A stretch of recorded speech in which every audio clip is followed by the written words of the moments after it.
So, PCN serves as a gateway for membership to experience learning about Philippine culture and to step outside of their comfort zone. How has PCN helped you grow as an individual? As this is my second PCN, my first PCN was kind of like everything, I don't know, it started everything for me. I was involved in many different aspects, and it showed me that I was capable of balancing both, or different aspects within the PCN. It made me fall in love with acting, it made me fall in love with dancing, it made me fall in love with just being on stage with people that share the same goal as me. Now that I'm a co-chair, sorry, can you repeat the question? Yeah. So PCN serves as a gateway for membership to experience learning about Philippine culture and to step outside of their comfort zone. So how has PCN helped you grow as an individual? Sorry, I lost track of my point originally.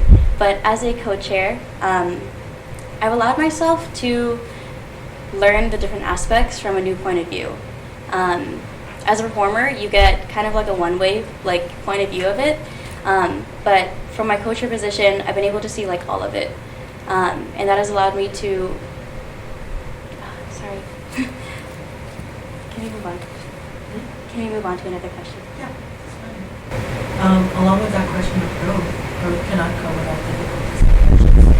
Throughout the PCN season, how have you learned from, if any, hardships that came about throughout your experience in Kasamahan or PCN in general? In hearing this question, the number one experience that kind of pops out to me is working with my skit committee this year. It has served as a big learning opportunity, as I was put in this position, entrusted with this position, and in the process have questioned myself as a leader. And because of that, it's pushed me to learn more about myself and continue further with that with this position. In your platform, you stated that you want to implement more alumni voices within the PCN planning process. As alumni are now busy, how can you guarantee and create those connections when they already have external commitments?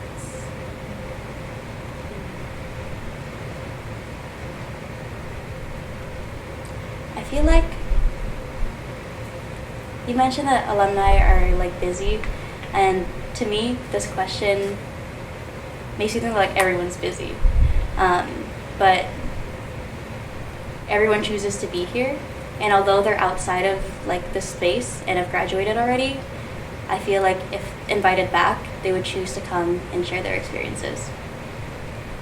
And I feel that the experiences that they have are what inspire us to continue further, and almost experience the same things as them and experience new things as well.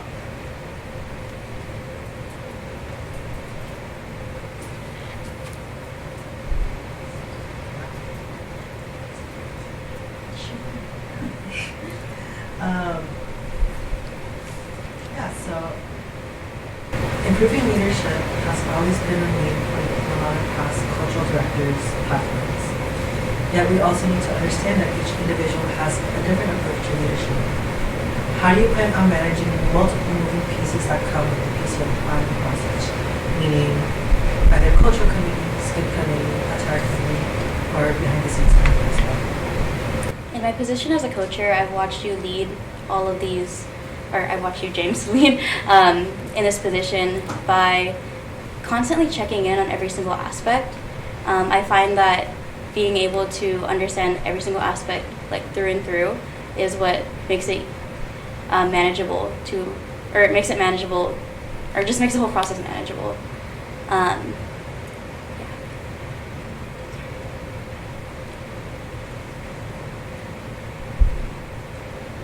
Given the many moving parts involved with planning and logistics for PCN, how would you go about ensuring that you are meeting deadlines and staying on top of your responsibilities?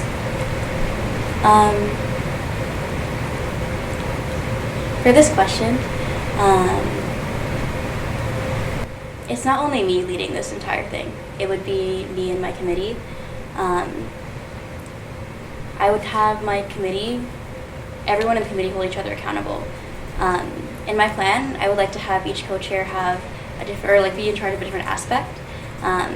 So I would like to have like weekly check-ins with each one, making sure that all deadlines are met, and just being transparent with each deadline, communicating what needs to be done and what needs to be done and what it needs to be done by.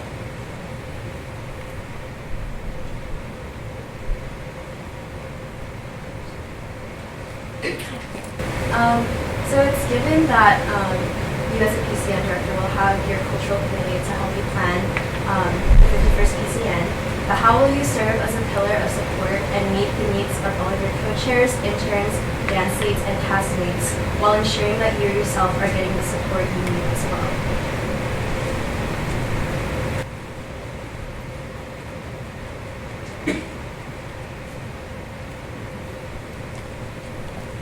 In watching the committee that I've been on this past year and James lead, I found that being able to take a break when things become a little bit too much has allowed members to reset with a clear mind and go further.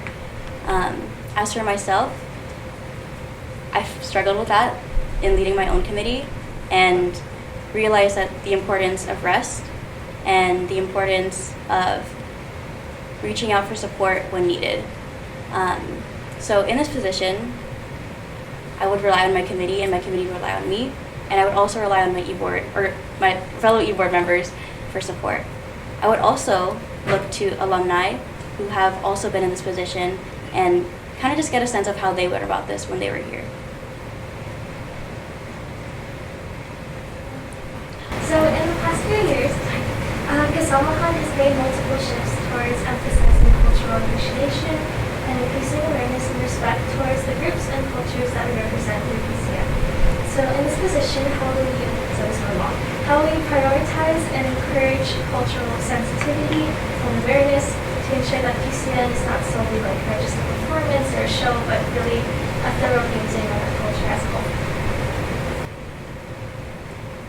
I think when putting on a PCN, you have to understand that what you're putting together isn't just for stage. It's people's ways of life, it's their traditions, and it's our ancestors' ways of life. But in putting together indigenous dances, these are people's current ways of life, and so respecting them is the number one priority in learning the culture or learning the history behind the dances, as well as why we do what we do in dances. Yes. Hi. In our growing and changing community, we have had to make changes in the process of PCN, such as changing the term from Barrio Fiesta to PCN, or ensuring our fundraisers pertain to organizations that ultimately serve the greater need of our community. What cultural issue are you aware of and passionate about that you feel affects and would require attention and change in our community in Kasamahan? And how do you envision tackling this? And this would be within Kasamahan? Sorry. Like an issue like a cultural issue that you still need, or that you think still need to be worked on in like the greater community, and how do you imagine this ways of Kasamahan to adapt to that?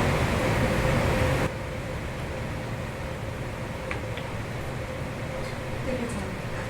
It's very loaded. Do you mind repeating the question if that's okay? Yeah.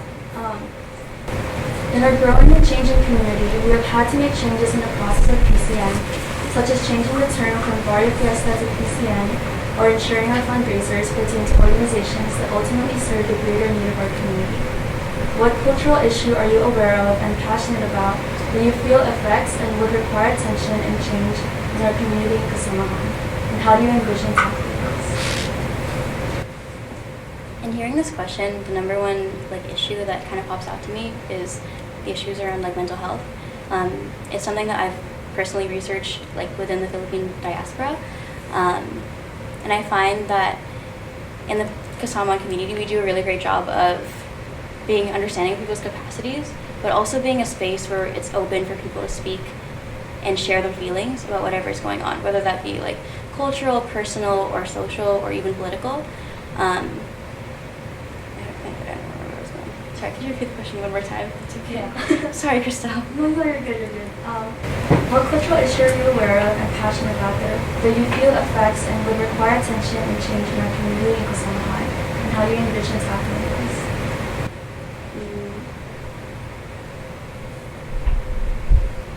Not specifically pertaining to the issue that I just talked about, but I feel like because the world is always changing and there's always things coming up, we always have to keep an open mind and an open heart. So when things arise, conversations need to be had and changes can be made. Sean?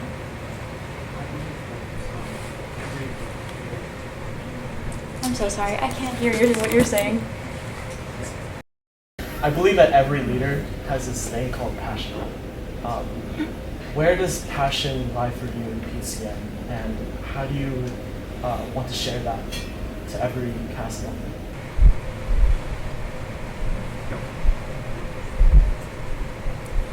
At first, I wanted to do PCN because it was everything that I had loved. It's cultural and it's performance and all aspects of performance that I loved. It was skit, it was dance, it was everything.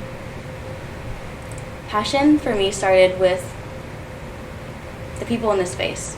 They showed me that no matter what, this community is going to be here for you, and all of your goals will be met together.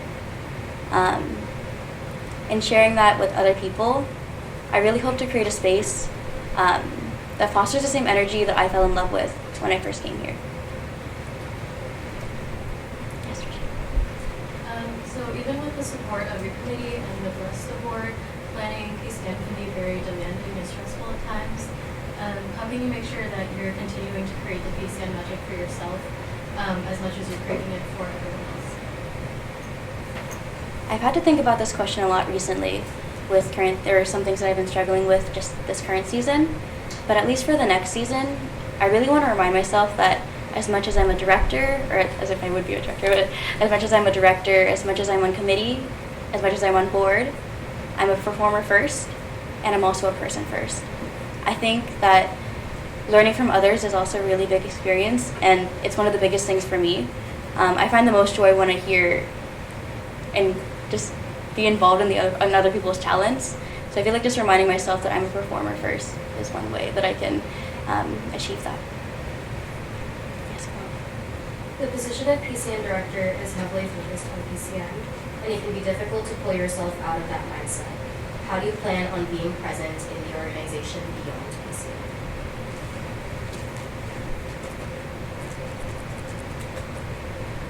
Even now as a co-chair, I find that most of my days are filled with PCN work, but beyond that, I always try and, whenever there's an event, I always find myself really wanting to go, just so I can enrich myself in other things that other members are passionate in sharing. Yes, James. Yes, sorry about that. So, planning PCN is really high stress, yet it is also very rewarding to see the fruits of your labor as well as the community's labor. With that being said, burnout is very easy to encounter when dealing with heavy logistics regarding PCN and external logistics such as funding and labor. How would you make sure that you avoid burnout? And if you do experience burnout, how do you go about that in any stressful situation? I feel like it's really hard to say that you can fully prevent burnout, especially with such a big task. I think it's first accepting that if it does occur, that it's okay, and if it does occur, to rely on those around you, and to really relish in their support. But in preventing that, it's really taking time for myself away from PCN and allowing myself to breathe.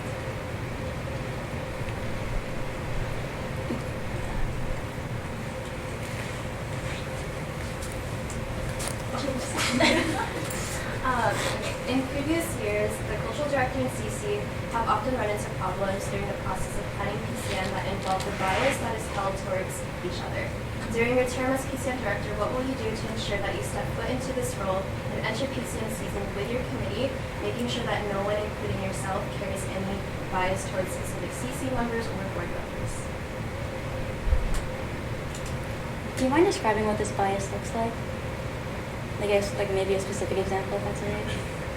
I mean, bias is very subjective, I'd say, and I guess it's also up to you to decide how you want to describe bias, but often at times bias can be seen as like the personal relationships you'll hold with maybe someone that's a chair or an intern that you often neglect another chair or intern because you choose to continuously only go to one chair or one board member versus utilizing your entire committee to make executive decisions.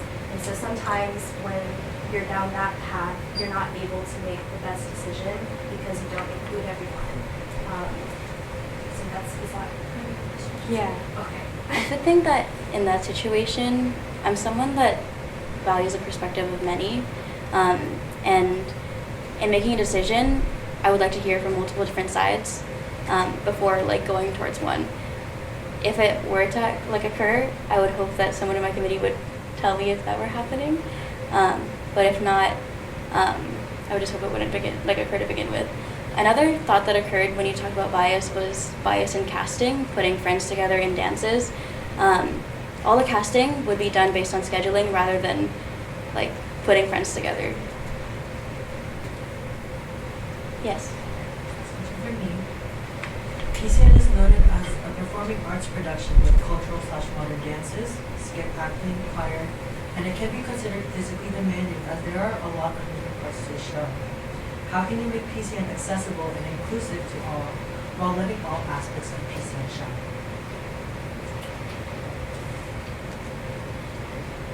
I think in making PCN accessible, the last resort is to say no.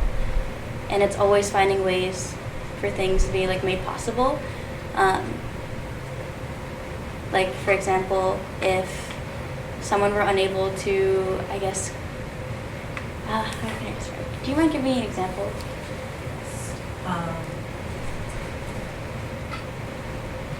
For example, I'm hard of hearing, and so it's very hard for me to get music cues not sometimes, or to get, or just be able to like hear like direction unless I'm like close to like a stuff, so I do have to try to like accommodate myself to have like, either be closer or like, how do I explain this? But overall, I'm hard of hearing. And that is like current thing that I'm going through right now. But overall, it's just like I'm not able to hear that many like directions or musical cues that I'm feeling like. So I guess in that case or in any case, it's having a conversation with all leads that inclusivity and accessibility is a #1 priority, and it would always be to be patient with the individual and with ourselves.